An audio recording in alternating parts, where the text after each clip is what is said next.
자, 안녕하세요. 엔드림입니다. 오늘은 현장에서 많이 질문 주시는 지역인재, 또 지방대 지거국 가는 거에 대해서 어떻게 생각하시냐는 질문이 많았어서 그거의 어떤 핵심 같은 어떤 맥락을 설명하면 드릴까 해요. 참고로 이제 저는 좀 제가 뭐 정답이나 해답이 막 뛰어난 사람은 아니잖아요. 뭐 겸손한 척 하려는 것도 있지만 좀 같이 나누면 좋겠어요. 그러니까 뭐 댓글도 많이 남겨주시고 나중에는 솔직하게 많이 말씀을 드리려고 해요. 유튜브 한 순간부터는 이걸 굳이 하는 이유는 사실 뭐 이걸로 부자가 된다기보다는 서로 좋은 정보를 많이 나누면 좋겠고 서로 조금이라도 도움되는 걸로 하고 싶다는 거잖아요. 그래서 뭐 예민한 주제도 좀 할 수 있고 또 좀 도움되는 얘기를 허심탄회하게 하면 어떨까. 그래서 현장에 사실은 가면은 이제 돈 받고 가는 자리니까 좀 좋은 얘기를 해드릴 수밖에 없는 게 사실이에요. 그래서 지역인재가 좋은 점, 뭐 지방할당제가 유리한 점 이런 것들 좀 강조해서 좀 말씀을 드리는데 반은 맞고 반은 틀리다라고 이해하시면 될 것 같고요. 솔직히 여러분들 보자 이거예요. 그렇게 좋으면 왜 반수하거나 재수해서라도 다 지방으로 가고 지역하려 하겠죠. 근데 결국 이제 반신반의하거나 저게 되겠어, 뭐 저거 별로 효과 없을 것 같아 이런 거구나, 뭐 이렇게 생각하시는 거겠죠. 틀렸다고. 그래서 조금 더 예민한 얘기도 이렇게 좀 많이 지금처럼 좀 드릴 수 있도록 하고요. 아무튼 돌아오면은 이런 전형은 쉽게 말씀드리면은 공공기관이나 공기업의 본사나 그런 것들을 지방으로 이전시켜서 또 혹은 기존에 이미 있는 지방에 있는 국가기관의 지역대학 출신을 어느 정도 할당하는 거예요. 할당. 그래서 사실 형평성 얘기가 나오는데 이 공공기관이나 공기업도 사실 사람이 모여있는 곳이죠. 그래서 이왕이면 공부 잘하거나 머리 좋은 사람들 많이 오기를 바래요. 거기서 제가 저번에도 말씀드렸지만 40대에서 60대가 그 기관의 어쨌든 핵심을 자리 잡고 있는데 여기 당연히 똑똑한 사람들 들어오길 원하잖아요. 그렇죠? 자기들 일 대신 해주길 원하고 이미 이 사람들도 똑똑한 사람들이 들어왔고 물론. 그래서 특히나 뭐 국민의 세금으로 운영되고 투자하는 경우가 많은데 당연히 똑똑한 사람이 필요하겠죠. 그건 당연하죠. 사실 이런 문제는 형평성에서 문제가 많이 나왔는데 왜 그럼에도 불구하고 하냐. 그러면 결국 사람들이 결국 계속 수도권으로 모이고 그냥 서울만 있으려고 하니까. 그러니까 이렇게 뭐 지방 할당, 뭐 지역 인재 뭐 이렇게 포장을 해서 하는 것이 방향 자체가 나쁜 건 아니에요. 절대. 그리고 해 나가야 돼요. 그렇게 방향으로. 근데 문제는 핵심을 정확히 보셔야 돼요. 여러분들은. 학부모님들이나 학생분들은 결국 뽑는 사람이 적은 거예요. 기업별로 만약에 뭐 석유공사다, 뭐 가스공사다, 뭐 석탄공사다 그러면은 뽑는 사람이 지역 할당으로 몇 명 없어요. 그러니까 여기에 속으면 안 돼. 그러니까 몇 명 안 뽑는데 나 인서울 가는 게 유리하지 않을까, 지거국 갈까 이렇게 하다가 당연히 인서울 가는 경우 많아지는 거예요. 몇 명 안 뽑으니까. 아시겠죠? 그럼 거기도 제가 썼지만 시험도 어렵죠. 합격은 쉽나? 그렇죠, 어렵죠. 그리고 제가 아까도 말씀드렸지만 이 정책은 찬성을 해요. 근데 보완돼야겠죠. 예를 들어서 지역인재라는 거 솔직히 빼고 그냥 비수도권 대학 우선 전형으로 딱 정확히 명시해서 딱 주고 우선 이름부터 바꿔야 돼. 우리나라는 맨날 이렇게 아사모사 장난쳐요. 그러지 말자 이거야. 그리고 지역에서 태어난 사람이라든지 혹은 지역에서 태어나지 않았어도 뭐 초등학교 때 아빠가 걸로 가서 뭐 직장이 걸로 가서 저 시골에서 15년 거주했다, 5년 이상 거주했다 이런 기준이 있어야 돼요. 그렇지 않고 서울에서 10년 살다가 저기 만약에 지방 대학교로 사립대로 가서 4년 살았는데 여기 나왔던 이유로 20년 살다가 이렇게 4년 딱 사다가 보니까 나는 태어난 것도 산 것도 대부분 경기도 서울인데 공부 때문에 4년만 여기 있었던 이유로 여기 지역인재가 된 거잖아요. 반대로 여기 20년 살다가 공부 잘해서 서울대 들어간 애들은 4년 여기 있던 이유만으로 20년 여기 살았지만 지역인재가 안 되는 거야. 그렇죠? 그래서 그런 것들은 이제 잘못된 거니까 바꿔야 되고, 전제 자체는 이제 지방대도 살릴 건 살리고 통폐합 빨리 해야 되고, 빨리 국립대랑 지거국 출신으로 이제 재원 몰빵해야 돼요. 빨리 통폐합하면서. 그래야지 빨리 이게 연구시설 인력 확충 이게 되거든요. 시간 오래 걸려. 이것도 시간 오래 걸려. 이 피해는 결국 여러분들이 10대 애들, 10대 아래 친구들이 피해를 받는단 말이에요. 여러분 자녀분들이 또 결국 이렇게 돼요. 그러니까 빨리빨리 해야 돼 이거를.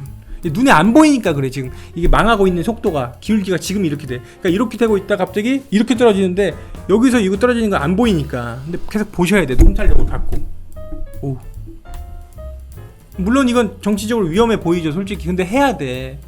국민연금 개혁하고 뭐 군인연금, 교사연금 이렇게 누군가 건드리잖아. 조금씩 점점 나올 거예요. 이렇게 건드려야 돼. 어쩔 수 없이 다 같이 희생해야지.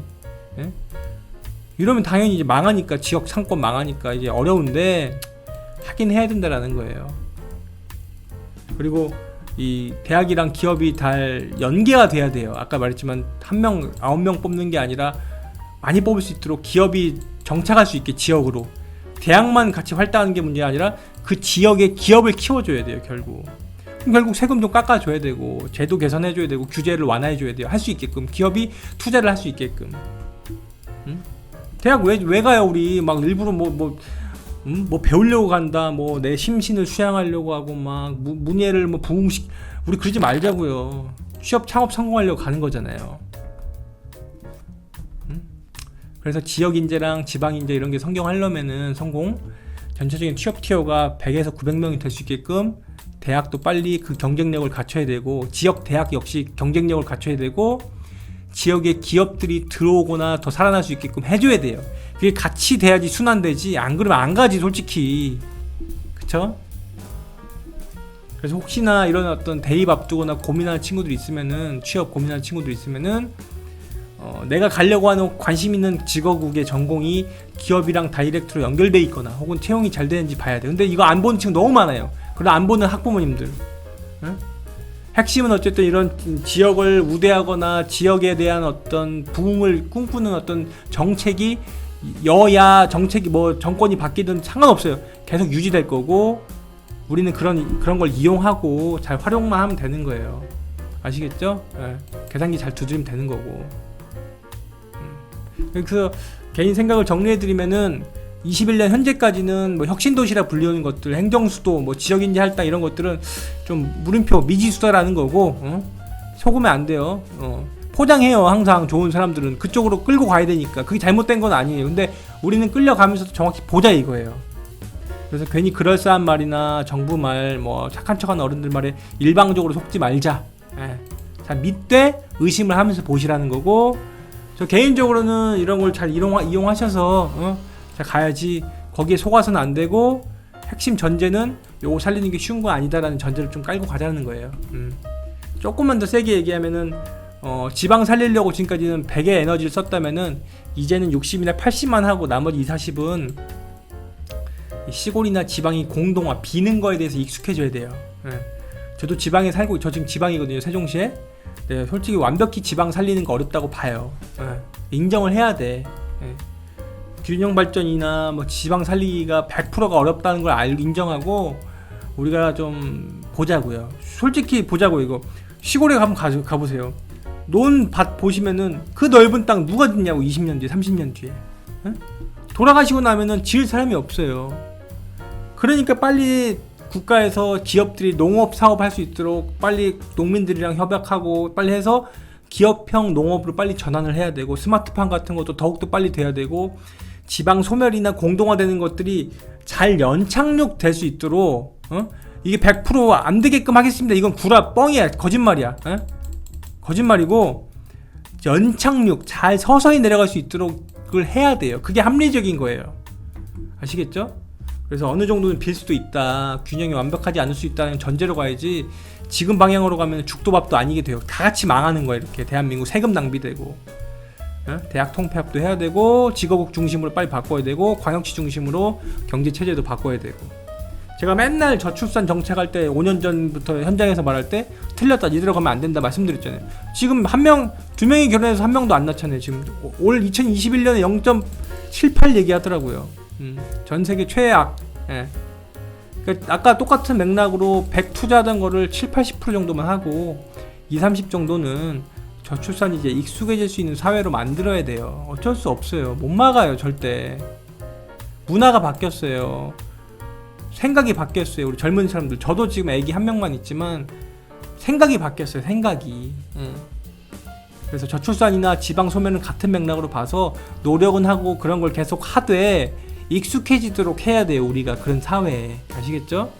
그래서 지금 기준으로 현실 베스트는 직어국의 지역인재로 갈 수 있으면 이런 데 노리시는 거고, 그게 아니면 직어국의 어떤 이공계 혹은 문과적인 것도 좀 이제 교수님들 잘 보시면서 가시고, 특히 연구실 잘 보셔야 돼요. 이런데 문과 예능이면 각자 도생 잘 하시고. 근데 문제 여기 제가 써놨는데 여기 써있다. 그 문과 계통일수록 지역 인재나 지방 할당이 영향이 더 커요. 참고로 문과들은 더 이 공무원 일자리 뭐 공공기관이나 뭐 어떤 뭐 저기 공기업 그리고 아무튼 그런 데들은 다 문과의 비율이 더 높아요.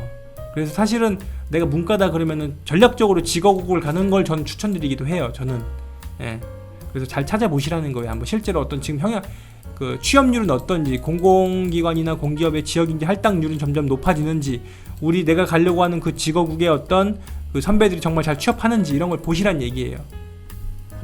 그래서 오늘은 가볍게 제가 한번 지역인재가 무조건 장밋빛은 아니다, 이렇게 현혹되지 말자라는 어떤 가이드를 드린 거고요. 이 가이드 안에서 누군가는 잘 이용하고 있으니까 잘 찾아보시고, 항상 저는 여러분들한테 그냥 이런 말씀을 드려요. 너무 사람을 믿지 말고 판단을 내가 해야 되니까 남 원망하지 않도록 늘 현실을 두들기고 현실 기반으로 생각하면서 주위에 많이 물어보고, 주위에 돈을 써서라도 시간을 써서라도 내 몸을 써서라도 많이 물어보라고 말씀을 드리잖아요. 그렇게 한번 지역인재건 뭐 마이스터, 뭐 특성화, 취업, 창업, 뭐 어디 중소기업, 뭐 이민 이런 것도 마찬가지예요. 다 그렇게 물어보시라는 거예요. 현실 기반으로. 아시겠죠? 다음에 또 다른 주제로 재밌게 만날 텐데 오늘도 다시 한번 현실 기반으로 찾아보시고 생각 한번 해보세요. 수고하셨습니다.